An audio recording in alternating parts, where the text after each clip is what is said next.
Presentado por el Gobierno Departamental.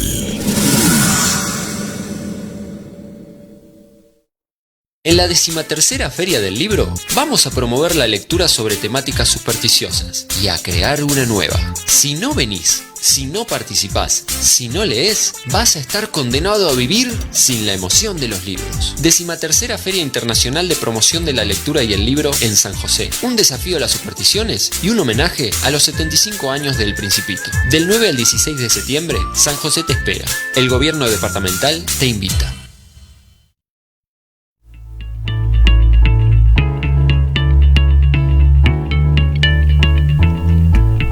Dos minutos pasan de las 21 horas de este jueves y es momento de encontrarnos con una nueva entrevista aquí en San José Ahora Radio con motivo de esta 13ª Feria Internacional de la Promoción de la Lectura y el Libro.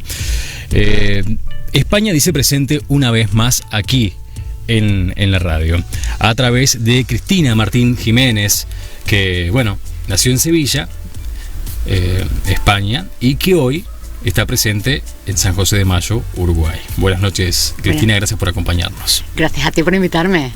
Bueno, estás presente en la Feria del Libro, esta Feria de las Supersticiones, y tu trabajo tiene mucho que ver con las supersticiones. Sos escritora, sos periodista, sos comunicadora. Vamos a contarle un poquito a la gente eso. ¿Quién es Cristina Martín Jiménez? Qué difícil eso, ¿no? Esa es la pregunta. Sí, autodefinirse es difícil. Es lo más complicado, porque huyes de tus lados oscuros, ¿no? Huyes de la profundidad de la caverna, eso que no quieres ver, y huyes de lo que no es virtud, huyes de tus defectos. Pero bueno, yo empecé muy joven a hacerme esa pregunta. ¿Quién soy? Empecé, bueno, no tenía ni 20 años. Es la pregunta de todos los filósofos. Y por eso hoy puedo responder algo, ¿no? Soy una rebelde, empezando porque soy una rebelde, y precisamente por eso escribo. Porque hoy, en el mundo donde los grandes poderes financieros han acaparado los medios de comunicación, hay temas que están prohibidos, el conocimiento prohibido. Y precisamente yo, en plan Prometea del siglo XXI, pues quiero robarle ese conocimiento a los dioses del siglo XXI y compartirlo con toda la humanidad, porque es que no tienen derecho a apropiarse del conocimiento, de una información que es de todos, ¿no? ¿Y cómo llegaste a esa conclusión de que existía ese mundo aparte que era desconocido? Pues empecé haciéndome preguntas, y empecé por los libros. Desde pequeña mi padre es de Salamanca, y es una ciudad donde se establece creo que es la segunda universidad de Europa, ¿no? Y mi casa está llena de libros. Hay bibliotecas, creo que son 3 salas de biblioteca. Leer desde pequeños te abre la mente y te lleva a hacerte preguntas que después, cuando eres mayor, va creciendo la curiosidad. Y cuando fui a estudiar periodismo a Salamanca, y cuando estaba estudiando sociología, me di cuenta que había una ciencia que precisamente se podía instrumentalizarse para manipular a la sociedad, y que estaba siendo utilizada desde la Universidad de Chicago por sociólogos que incluso tienen premios Nobel, y me parecía que eso no es el motivo de la ciencia, ¿no? La ciencia tiene que estar al servicio de la humanidad. Y por allí descubriste a un grupo de personas poderosa, con mucho dinero, que podía cambiar el destino o cómo se manejaba el mundo. Sí, porque después hice hasta mi tesis doctoral. El año pasado yo apliqué la metodología periodística a esas preguntas que me hacía, ¿no? ¿Qué hay detrás de los medios de comunicación? ¿Quién establece la educación? ¿Por qué se establecen unas materias de estudio y no otras? Y apliqué hasta que, buscando, encontré una élite cuya estructura ha sido reproducida a lo largo desde que el mundo es mundo. No siempre la élite ha sido negativa. Hay que dar la leyenda de reyes del pasado, como el rey Salomón, que era un rey justo. Ahí quedan las historias de algunos reyes justos, pero esta élite actual estaba siendo bastante injusta por todo esto que te he contado. ¿Pero cuál es la finalidad? La finalidad es establecer un gobierno mundial. En beneficio en manos privadas. O sea, la democracia sería una apariencia, porque un ciudadano que no es libre y que no tiene información no puede votar libremente ni conscientemente, con lo cual si hurtan la información, tú no eres un ciudadano, tú eres un esclavo de la ignorancia. Y ese es el fin, ¿no? Eso es lo que yo demuestro en mi tesis doctoral, cómo los miembros de Bilderberg son propietarios de los grandes conglomerados de comunicación que controlan el mensaje que recibe la opinión pública. Por ejemplo, Obama, yo enseguida denuncié que era un caballo de Troya de Bilderberg, que era un títere más, ¿no? Que no se veía por detrás quién le estaba financiando la campaña, quién le estaba dictando los mensajes que tenían que llegar a la ciudadanía. Eso no se ve. Lo único que nos contaban los medios era que era magnífico, que iba a cambiar el mundo, que iban a acabarse las guerras, que iba a cerrar Guantánamo. Ni cerró Guantánamo, con él comenzaron las primaveras árabes, con él otra cosa que no se sabe, es el presidente que más periodistas ha metido durante su mandato, más periodistas han acabado en la cárcel porque querían investigarlo, porque lo denunciaban. Y realmente pues para eso pone la élite a esos títeres. Macri en Argentina, Pedro Sánchez en España. Eso te iba a decir, si replicaba quizá a escala o el mismo tenor en otras partes, en otras latitudes del mundo. Claro, el Club Bilderberg ha tenido mucho éxito porque ha sido la élite norteamericana que después de la Segunda Guerra Mundial se alió con la élite europea. Entonces hicieron un bloque muy poderoso para frenar la otra mitad del mundo, que era el bloque de la URSS, el comunismo. Recuerdas que en aquella época el mundo se dividió en dos bloques. Entonces, pues, tuvieron muchísimo éxito durante 60 años. Han puesto y quitado presidentes, han generado guerras, han creado mentiras, pero cuando las personas ya con el tiempo han empezado a preguntarse qué hay detrás, pues empiezan a despertar, y ya hay muchísima gente en el mundo que sabe que es el Club Bilderberg, que sabe que hay una élite y que sabe que esa élite no está al servicio del ciudadano, sino de sus propios intereses. Tu tesis fue reconocida, galardonada o catalogada especialmente, o sea, tuvo un reconocimiento. Bueno, claro, mi tesis doctoral fue calificada con la calificación más alta, con sobresaliente cum laude. Además, la primera tesis doctoral que se hace sobre el Club Bilderberg, y el tribunal pues la alabó mucho por ese sentido, ¿no? Por haber introducido este tema en la academia, que no estaba siendo analizado y que es de una importancia vital en nuestro mundo. ¿Cuántos trabajos tenés escritos ya? Pues sobre Bilderberg son 15 años de investigación y de publicaciones. Tengo 8 libros publicados en distintos países del mundo. Después, el año pasado, hice la tesis cuando ya mis instrumentos de investigación no daban para más. Quise aprender otra metodología investigadora y volví a la universidad. Y gracias a eso pues también he podido darle mucha solvencia a este nuevo trabajo, Hijos del Cielo, que comienza también desde el punto de partida de la actualidad, porque yo siempre los temas que toco como periodista y como investigadora es la actualidad, y que me han llevado desde la tierra hasta el cielo a través de Bilderberg. Ajá. ¿Qué te ha tocado vivir, por ejemplo? Porque tu libro o tu trabajo ha sido censurado, es producto de justamente lo que estás investigando. Sí, me ha tocado vivir, pues, acercarme al fuego prohibido de los dioses, ¿no? Al conocimiento prohibido, como Prometeo también fue castigado, atado en la montaña, y un águila le devoraba el hígado y volvía a crecer al día siguiente, y así durante una eternidad. A mí me tocó también que me comiesen el hígado, ¿no? Censuraron mi libro anterior, el que después se publicó en Uruguay, 5 años después. El editor recibió amenazas, el editor dejó de cogerme el teléfono, nunca me dio explicaciones, desapareció de mi vida, y eso me generó mucha inquietud, interior, porque como no tenía respuesta ni un interlocutor que me explicase qué había pasado, pues tu mente es muy poderosa y te lleva a imaginaciones monstruosas, ¿no? Pero bueno, después escribí otro libro, me costó mucho trabajo, el siguiente libro, Perdidos, donde hablo de la Tercera Guerra Mundial, de cómo esa Tercera Guerra Mundial es distinta a las demás y nos está afectando en el mundo utilizando el instrumento de la educación, cómo manipulan a la sociedad, utilizando el instrumento de la cultura, cómo la cultura va degradándose cada vez más y lo que nos ofrecen tanto en los libros de estos grandes conglomerados de comunicación, que son editores y que son que también están en la industria de la música y que están en las universidades, y cómo quieren apartarnos cada vez más del conocimiento para ser más esclavos, que ya es algo psicópata. Pues ese libro perdido me costó mucho trabajo, mucha inquietud. Por las noches no dormía, porque claro, la mente siempre hay muchas veces que se va a lo malo, ¿no?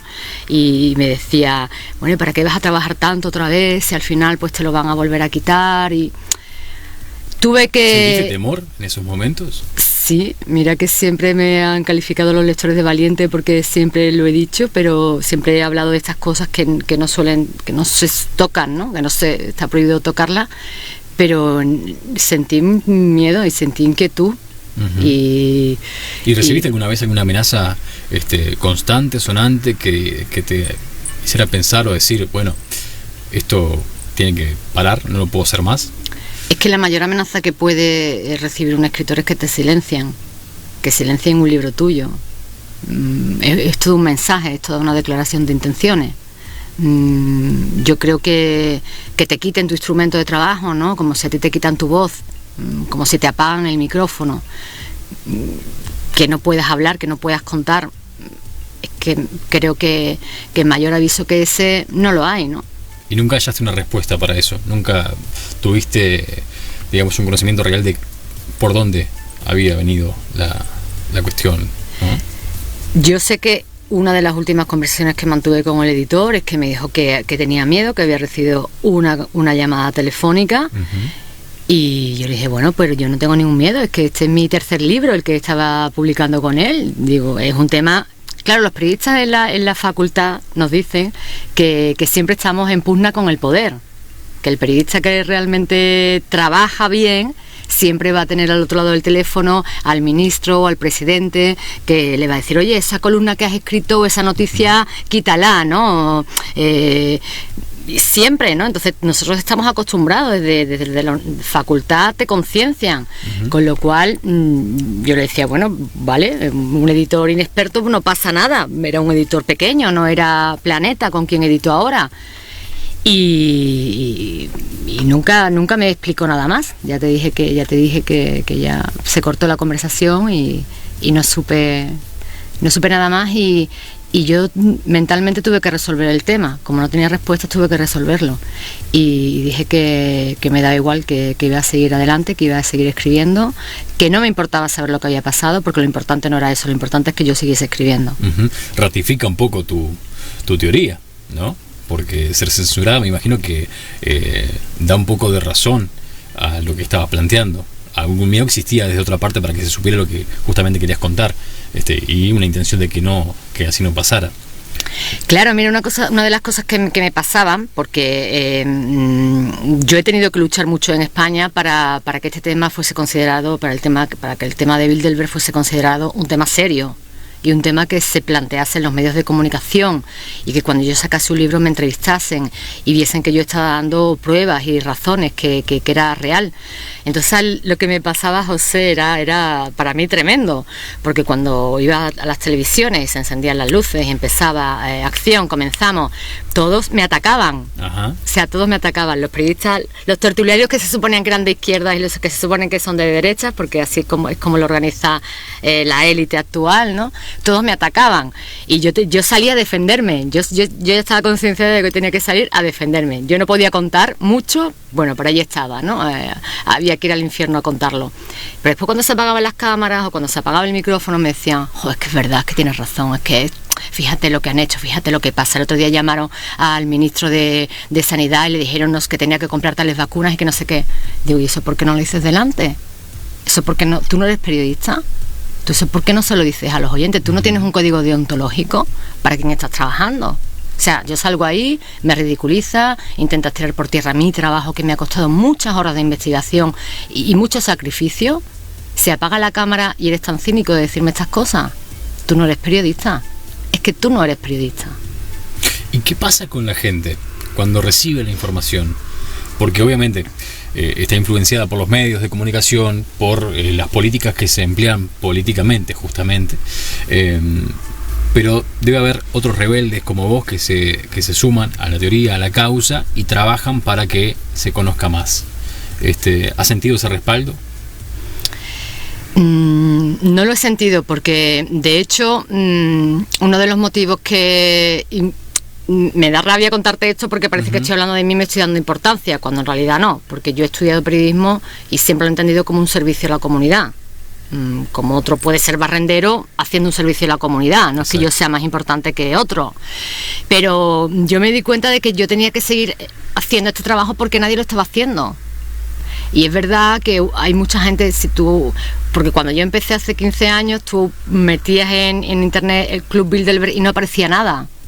Es verdad que luego como que poco a poco en las redes hasta incluso se ha puesto de moda y cualquiera puede hablar sobre Bilderberg, y cuando llega a la reunión hay muchos que hablan, pero no hablan con conocimiento de causa, en el sentido de que no hay una investigación seria detrás.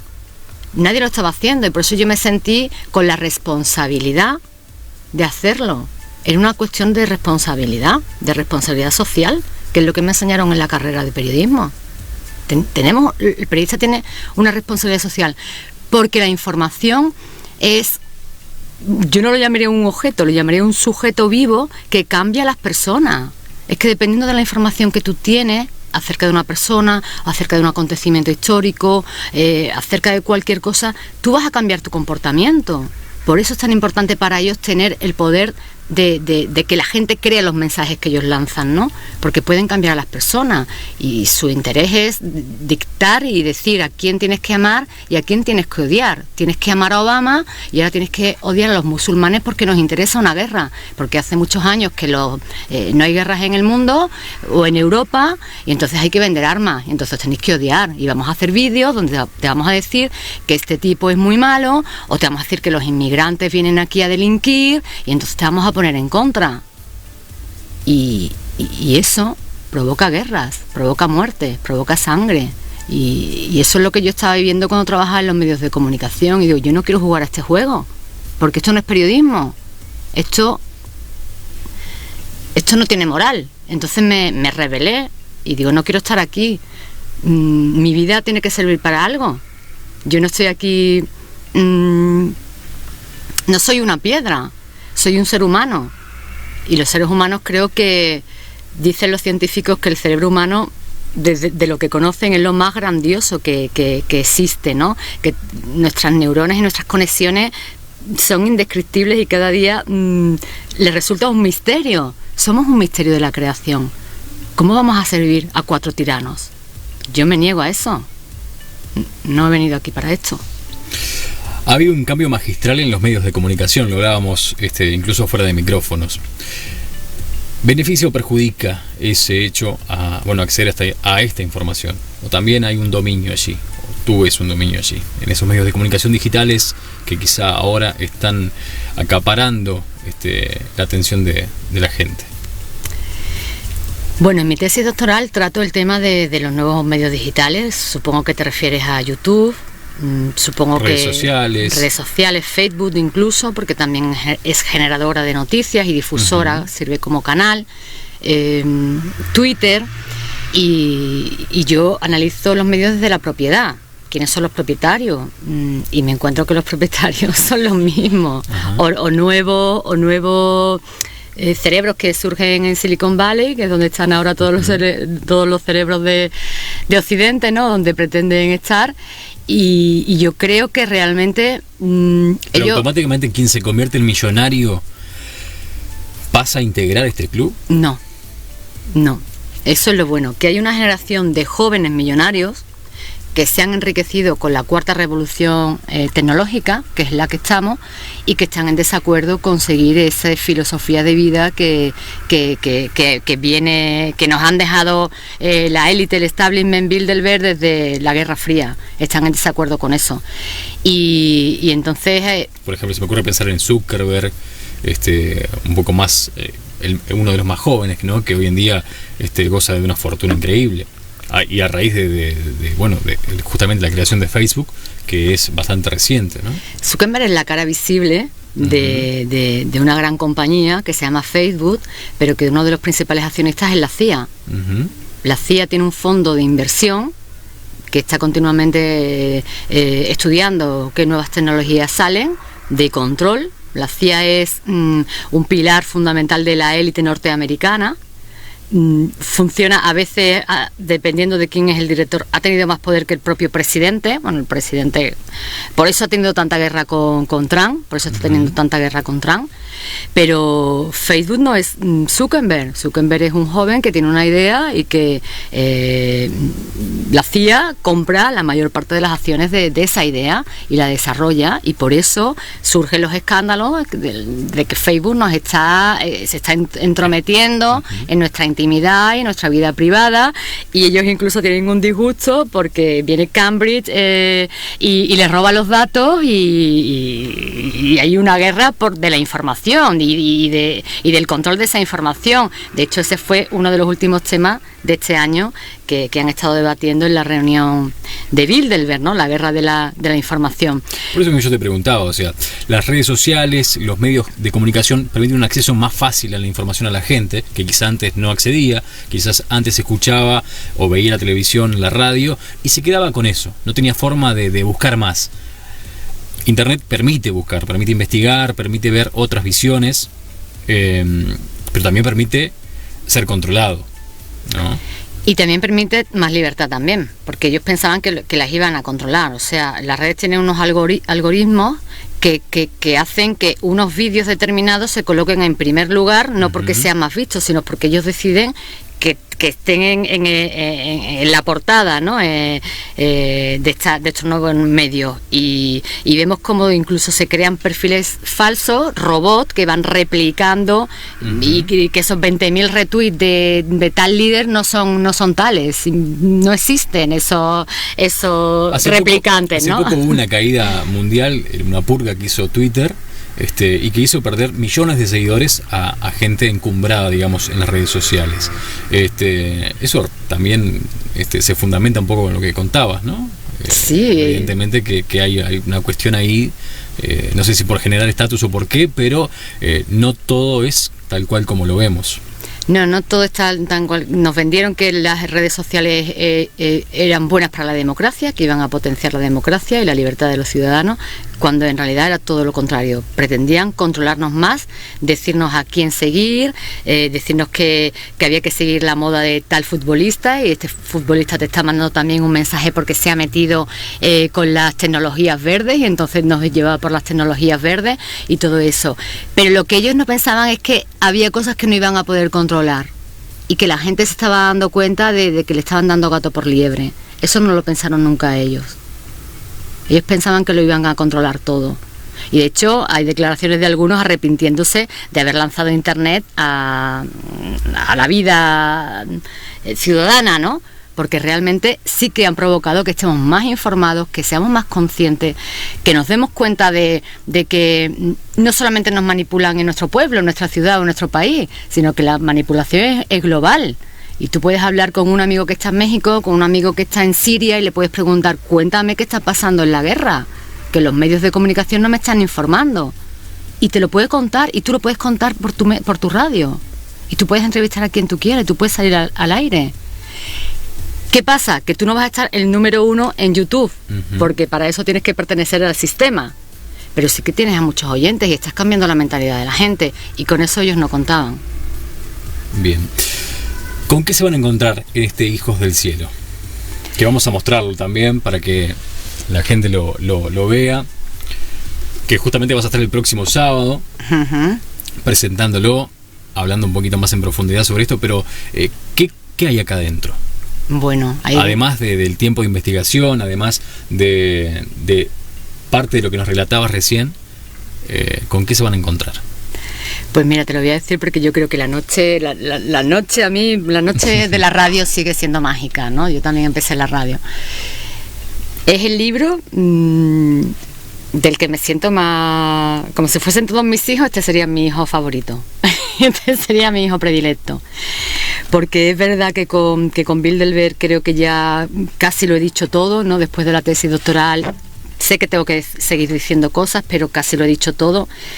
Y este libro habla de la historia de la humanidad. Este libro surge por dos causas. Primero, porque tuve un maestro a los 13 años que nos hablaba del cielo y que nos hablaba de las visitas que habíamos tenido a lo largo de toda la historia de la humanidad. Y después porque estudiando Bilderberg, pues me di cuenta de que todos estaban invirtiendo su dinero en el espacio. O sea, que donde está puesto el futuro es en el espacio.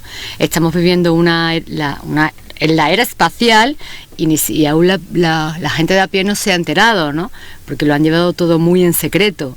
Es otro de los grandes secretos de la Guerra Fría, también manejados por ellos, el avistamiento de naves brillantes en el cielo, pero que finalmente, gracias a estos empresarios jóvenes que no pertenecen a Bilderberg, pero que son ricos y que están poniendo el dinero también en la carrera espacial, pues el viejo tabú, los viejos secretos se están rompiendo, están saltando por los aires, y eso obligó al Pentágono a reconocer el año pasado, en diciembre, pues que efectivamente muchas de las luces que se ven en el cielo no son de procedencia terrestre.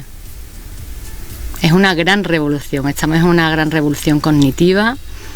Estamos descubriendo nuestro pasado y estamos descubriendo al mismo tiempo nuestro futuro. Y como consejo para la gente que nos escucha, que nos ve, si decide o no acercarse a tu libro, pero quizá el consejo puede ir, se me ocurre a mí, porque también soy un poco cultor de esa filosofía, de ser un poco más críticos.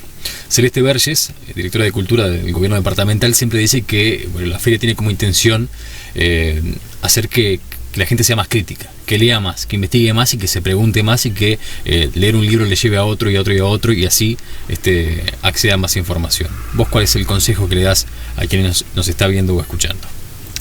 Pues que la verdad te hace libre, y que hay mucha verdad en muchos libros, mucha mentira también en muchos libros, y que por eso tenemos que ser selectivos. Nunca compremos libros que recomienda Mark Zuckerberg. ¿Pero está mal leer la mentira?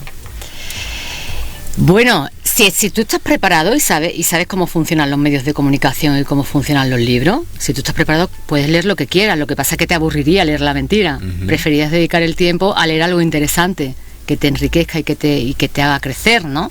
Una vez que ya sabes cómo funciona, abres un libro y dices, vale, ya no necesito saber cómo funciona la mentira en un libro, o cómo es la estructura de un libro que dice mentira, porque ya la conozco. Pero es importante porque no todos los libros son buenos. De hecho, ¿por qué publica el libro Mark Zuckerberg? ¿Por qué Mark Zuckerberg en su red social te dice que te leas tal libro? ¿Por qué Bill Gates te dice que te leas tal libro? ¿Por qué Obama? ¿Por qué? ¿Por qué? Porque les interesa llevarte y que creas una cierta... lo mismo que estamos hablando antes, ¿no? Pero lo hacen a través de los libros. Por eso es muy importante leer desde pequeños. Porque desde pequeños es cuando se forma la mentalidad crítica. Porque, mira, en la antigüedad, en Egipto, en Sumeria, en China, el pueblo consideraba a los escribas magos. No todos escribían, el pueblo no escribía, el pueblo no leía. Entonces realmente la escritura es mágica, y la escritura es revolucionaria, y la escritura es rebeldía. Pero tienes que elegir, tienes que saber cómo funciona. Es que me estoy hablando del libro y digo, es que se me están poniendo los vellos de punta, porque yo he leído libros que no debería haberlos leído a esa edad y me han hecho mucho daño, como Kafka, como Sartre, que son los tótems, ¿no?, de la literatura del siglo XX, y tienes que estar preparado para leer esos libros. Esos libros pueden hacerte mucho daño. Con lo cual es importante saber cómo funciona un libro, y es importante aprender a hacerlo desde pequeño. Cristina, te agradecemos muchísimo la visita, ha sido una charla muy, muy grata. Ojalá que la gente te acompañe y que vaya por allí al Espacio Cultural el próximo sábado a la hora 20, donde vas a estar presentando este libro Hijos del Cielo, que es un hijo tuyo también. Así que bueno, invitamos a toda la gente a que concurra. Gracias por la visita. Muchísimas gracias. Y nosotros nos encontramos, obviamente, que mañana, como siempre, a las 10:30 y en la noche a las 21 con una nueva entrevista. Será hasta mañana.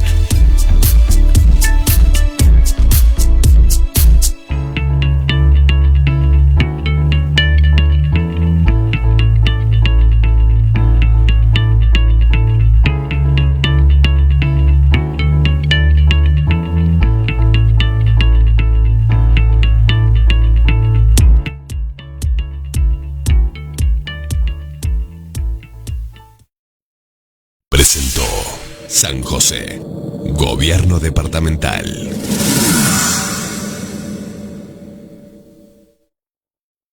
En la 13ª Feria del Libro vamos a promover la lectura sobre temáticas supersticiosas y a crear una nueva. Si no venís, si no participás, si no lees, vas a estar condenado a vivir sin la emoción de los libros. 13ª Feria Internacional de Promoción de la Lectura y el Libro en San José. Un desafío a las supersticiones y un homenaje a los 75 años del Principito. Del 9 al 16 de septiembre, San José te espera. El gobierno departamental te invita.